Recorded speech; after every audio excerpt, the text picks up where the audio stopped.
भगवद्गीतेचे अनमोल विचार. जर कोणी तुमच्या चांगल्या कामावर संशय घेत असेल तर घेऊ द्या, कारण संशय नेहमी सोन्याच्या शुद्धतेवर घेतला जातो, कोळशाच्या काळेपणावर नाही. जेव्हा तुम्हाला प्रत्येक ठिकाणी तुमच्यावर जळणारे लोक पाहायला मिळतील तेव्हा समजा की तुम्ही खूप यशस्वी माणूस आहात. ज्यांच्याकडे जवळचे आहेत ते त्यांच्याशी भांडतात, पण ज्यांच्याकडे नातेवाईक नाही ते जवळच्या लोकांसाठी तरसतात. खऱ्याला खरं आणि खोट्याला खोटं म्हणण्याची हिंमत आहे. म्हणूनच आयुष्यात दुश्मन जास्त आणि दोस्त कमी आहे. जर लोक तुमची फक्त गरजेच्या वेळी आठवण काढत असतील तर वाईट वाटून घेऊ नका, तर या गोष्टीचा गर्व करा, कारण प्रकाशाची गरज तेव्हाच पडते ज्यावेळी अंधार असतो. आपल्या लोकांवर तेवढेच नाराज व्हा जेवढा तुमचा शब्द आणि समोरच्याची इज्जत टिकून राहील. समजूतदार माणूस तो नसतो जो विटेचे उत्तर दगडाने देतो. समजूतदार माणूस तो असतो जो समोरच्याने फेकलेल्या विटेने आपले घर बांधतो. अंधारापासून नाही तर अंधारात ठेवणाऱ्यांपासून स्वतःला वाचवा. सगळ्यात जास्त गरीब तर तो असतो ज्याचा आनंद दुसऱ्यांच्या मर्जीवर अवलंबून असतो. कोणालाही तेवढाच उपदेश द्या जेवढा त्याला समजेल, कारण बादली भरल्यानंतर पाणी वाया जाते. ज्याप्रमाणे फुलाच्या झाडांना चांगल्या वाढीसाठी वेळोवेळी कापले जाते, त्याप्रमाणे मुलांना चांगले शिकवण्यासाठी वेळोवेळी समजावून सांगणे, रागावणे गरजेचे आहे. तुम्ही कोणासाठीही तोपर्यंतच चांगले आहे जोपर्यंत तुम्ही त्यांचा फायदा करून देता. गमावतो आणि शोधत बसतो, हाच खेळ आपण आयुष्यभर खेळत राहतो. दुसऱ्यांवर अवलंबून राहणारे लोक कधी आनंदी राहू शकत नाही. त्यामुळे स्वतःला इतकं यशस्वी बनवा की तुमच्या गरजा आणि इच्छा तुम्ही स्वतः पूर्ण करू शकाल. कधीही हिंमत हरू नका, कारण यश अजून खूप लांब आहे. ज्यांनी कमी लेखलं होतं त्यांना यशस्वी होऊन दाखवायचं आहे. नातं मग ते कसंही असलं तरीही मनापासून असलं पाहिजे, स्वार्थासाठी नाही.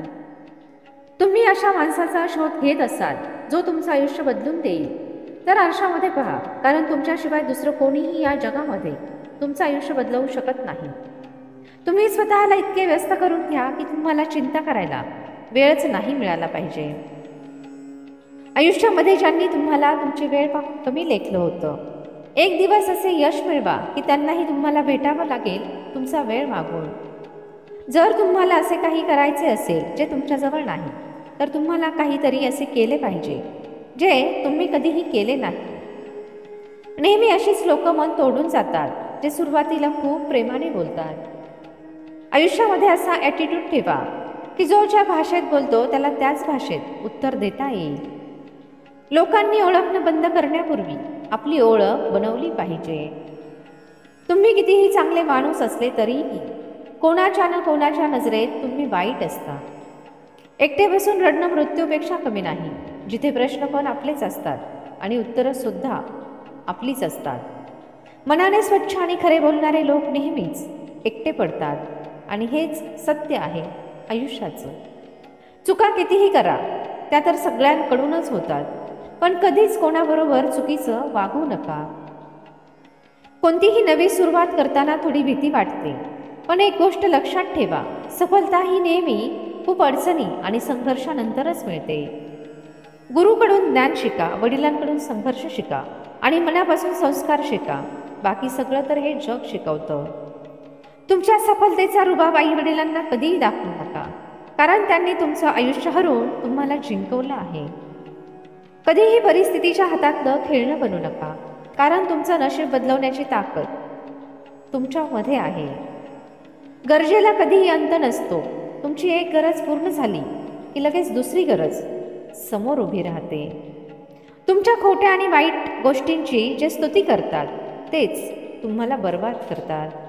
लोक म्हणतात मुलीचं कोणतंही घर नसतं, मूर्ख आहेत असं म्हणणारे लोक, कारण मुलींशिवाय कोणतंही घर नसतं. कोणत्याही व्यक्तीला सुखी ठेवण्याची क्षमता तुमच्यामध्ये नसेल, पण कोणालाही दुःख न देणं हे तुमच्या हातात आहे.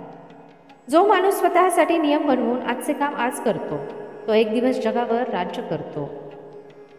अंधारामध्ये जेव्हा आपण दिवा हातामध्ये घेऊन चालतो तेव्हा आपल्याला हा भ्रम असतो की आपण दिवा घेऊन चाललो आहे, पण खरं एकदम उलटं आहे. दिवा आपल्याला घेऊन जात असतो. माणूस स्वतःच्या नजरेमध्ये बरोबर असला पाहिजे. जग तर देवावर सुद्धा नाराज होतं.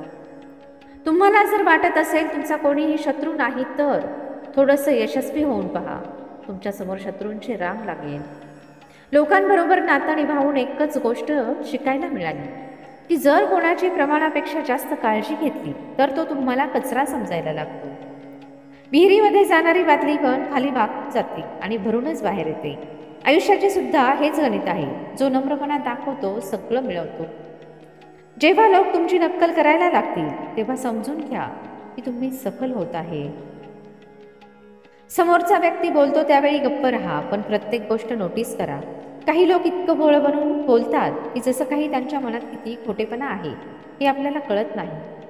खोटं बोलतात लोक की सगळे एका मातीचे बनलेले आहेत. मी अशीही लोक पाहिली जी दगडाची बनलेली असतात. जेव्हा जिंकणार आहे हे माहीत असतं, ज्यावेळी कमजोर लोक पण लढायला पुढे जातात. पण बहादूर तर ते असतात ज्यांना हार होणार आहे हे माहीत असून सुद्धा ते लढणं थांबवत नाही. ठेच लागून पडले तर मोठी गोष्ट नाही, पण कोणाच्याही नजरेतून कधीही पडू नका. आपल्या जवळचे असतं त्याची आपण कधीच कदर करत नाही, पण त्या गोष्टी आपल्यापासून लांब गेल्यानंतर आपल्याला त्याचं दुःख होतं.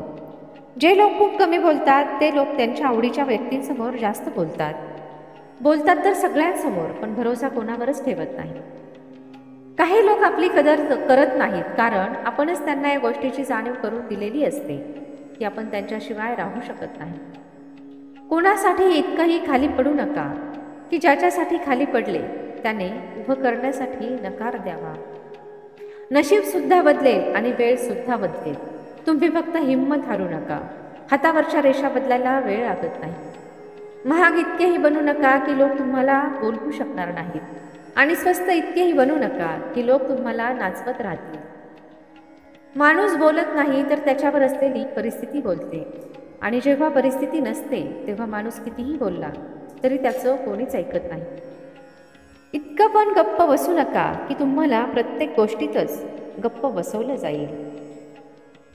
प्रमाणापेक्षा जास्त वेळ आणि इज्जत दिल्यामुळे लोक तुम्हाला कमी समजायला लागतात. या जगामध्ये स्वतःला नक्की वेळ द्या, कारण तुमची पहिली गरज तुम्ही स्वतः आहे. गरजेचे नाही की एखादी व्यक्ती खूप सुंदर असेल. चांगला तर असा माणूस असतो जो गरजेला तुमच्या उपयोगी पडेल. काही नाते असे असतात की ज्यांच्याबरोबर राहिलं तरी त्रास होतो आणि नाही राहिलं तरीही त्रास होतो. कधी कधी मनाला समजावून सांगणं चांगलं असतं, कारण प्रत्येक जिद्द आपल्याला आनंद देत नाही. ज्या नात्यांमध्ये प्रत्येक वेळी आपण बोललेल्या शब्दांचा अर्थ समजावून सांगावा लागतो आणि सफाई द्यावी लागते ते नाते नाही तर ओझे असते. जिथे दया आहे तिथे चांगुलपणा आहे. जिथे लोभ आहे तिथे पाप आहे. जिथे राग आहे तिथे नाश आहे. जिथे क्षमा आहे तिथे देवाचे अस्तित्व असते. हा व्हिडिओ पाहून तुमच्या मनामध्ये आणि आयुष्यामध्ये 1% जरी बदल झाला असेल तर व्हिडिओला एक लाईक नक्की करा आणि कमेंटमध्ये जय श्रीकृष्ण नक्की लिहा.